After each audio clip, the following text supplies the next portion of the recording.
Yeah, it was kind of throughout the 90s, and again, I wouldn't have kept touch because I suppose there was other things happening in my life. But sure. I got a call on a Friday afternoon, and my mum's from his brother, my uncle Martin, and he said, "Martin, it's your dad. He's been murdered." And that was it. He was saying he was in South Africa. Obviously, he was very upset. He said he was leaving his place of work, and he was robbed and he was murdered.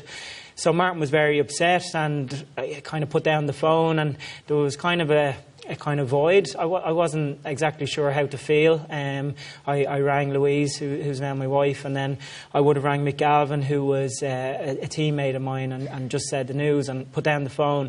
And I remember he rang me back about 5 minutes later, and he says, "Okay, do you want me to call around?" And I was kind of saying no. I actually was playing for UCD that night. Didn't think anything of it, but it was more mixed reaction to it that I felt, well, maybe I should feel a bit more, but I suppose the reality was I didn't have that connection which most people would with their parents. And listen, I know even talking about this, there's going to be a lot of upset for people in the book, but certainly Dennis's family, I know obviously they lost a son, and it's something that I really want to do, is to kind of make sure I get that connection back with them. You didn't go to the funeral, or did you?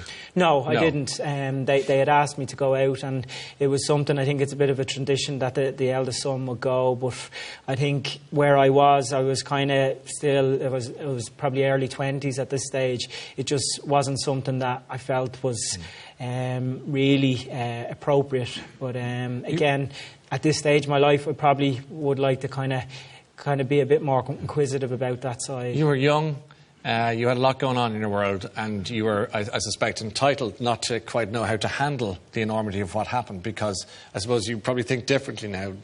Your dad's your dad, regardless of the relationship with him. Do you feel that way now, looking back, that you'd maybe handle things a little differently? Well, particularly when you have children of your own. Did that change things for you? Yeah, absolutely. And certainly when they were growing up, I was adamant that they knew that their granddad was from Hong Kong, and like for them, they'd go up to their kids in the playground. Yeah, I have a grandfather from Hong Kong. As a boast. Yeah, and that's it, and it's done. And when I look back at how I grew up and how much I built it up, and again, I suppose I'd like to think there's people with similar challenges at the moment in the country where they might identify with that, and again, never underestimate how important it is that we are all unique.